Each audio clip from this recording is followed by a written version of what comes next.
I have never been a fan of memory work for law school, but it is one of the activities that are considered part of our rite of passage. Walang nagiging abogado nang hindi sinasaulo at pinag-rerecite ng lawyer's oath sa first year. Wala ring lumalampas ng criminal law 1 nang hindi sinasaulo ang justifying, exempting, mitigating at aggravating circumstances. Kahit pa maaalala mo lang hanggang sa matapos ang semester. I don't like memory work because when I came back to law school, I came back as an old man with poor memory. I struggled with trying to remember and trying to make sense of most of civil law because our professors during my time would ask us to recite each provision before we were given a problem, a question, or a hypothetical. In this episode, I'll be sharing with you 5 tips on how to memorize for law school when you're terrible at it. I'll also be showing how I got by law school without doing much of the memory work and how you can translate this skill into instant success for law school.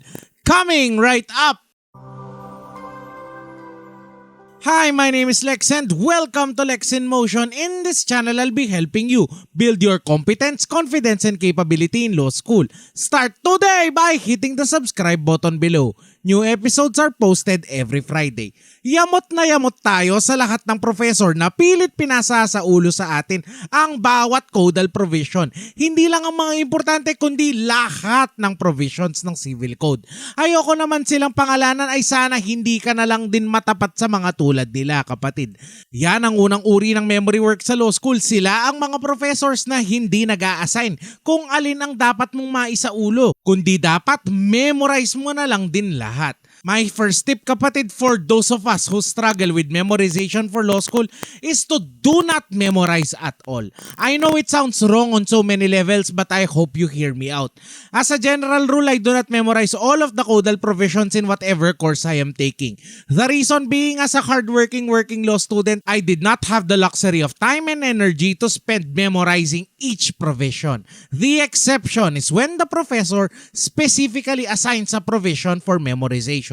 When a codal provision is assigned for you to be memorized, asahan mo, kapatid, na isa-isa kayong patatayuin at ipaparecite sa inyo ang provision na yan. Halimbawa dito ay ang mga non-negotiables gaya ng justifying, exempting, mitigating at aggravating circumstances, ang lawyer's oath at ang Article 805 pagdating mo ng succession.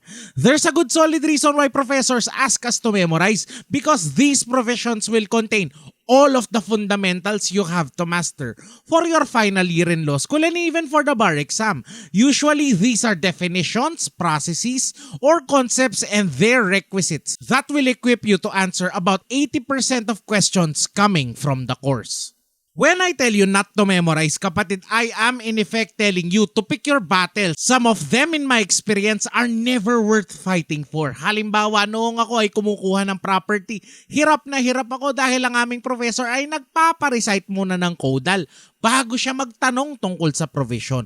Noong unang recitation ko sa kanya, hindi ako handa. Upo ako agad. Sa pangalawan, hindi ko isinaulo pero siniguro kong naiintindihan ko naman. Pero upo pa rin ako agad.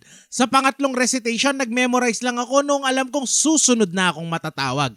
At kahit hindi ko nabigay sa kanya ng verbatim, okay lang dahil lusot na ako at itinanong na sa akin ang problem. When I choose my battles for memory work, kapatid, I fully understand all of the risks. I understand I will be penalized, mababa ang recit ko. I understand that I have to make up for these losses elsewhere in my performance for the course.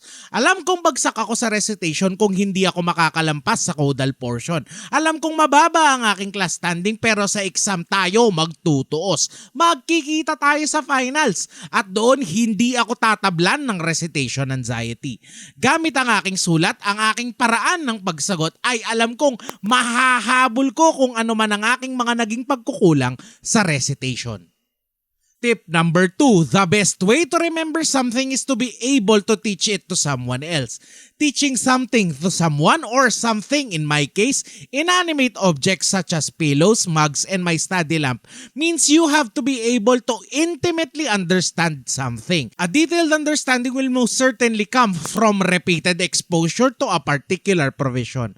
I struggled for so many years with memorization and I was beginning to think it was because of my age and what I had done done to my body for decades. At a certain point, I honestly thought I had no ability to remember abstract concepts in the law. That was when I worked not so much on memorizing the law but breaking it down to smaller parts, learning the smaller chunks of information and understanding each provision on a whole other level.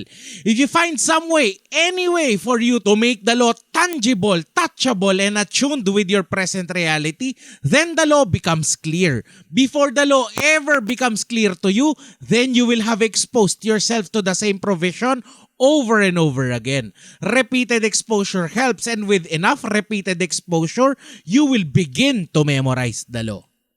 Tip number 3, find the system that works for your memory and stick to it. For the longest time, I tried to make my own mnemonic devices. Turo na nga ng aming professor, mas malaswa daw ay mas okay. The more shocking to the senses, the better your results will be. If these work for you, by all means, kapatid, make your own mnemonic devices. Higit sa mga mnemonic devices ay may dalawang paraan akong ginagamit para mas makapag-memorize sa law school. Minsan kasi ang mga mnemonic devices ay pilit na kapatid, at dadagdag lang ito sa mga dapat mong maalala. What works for me is repeated exposure or writing down the keywords or phrases while I am reciting the codal provision. This enables me not only to engage with the concept through my speaking and hearing, but also through the mechanical act of writing. Another thing that worked for me, and I have discussed this in an older episode, is to visualize myself in a familiar room or space. I attach keywords or phrases on things and objects in this space, and in my mind's eye, para akong nanonood ng bodycam footage o parang first-person shooter na tumitingin at nagbabasa ng mga inimagine kong words and phrases.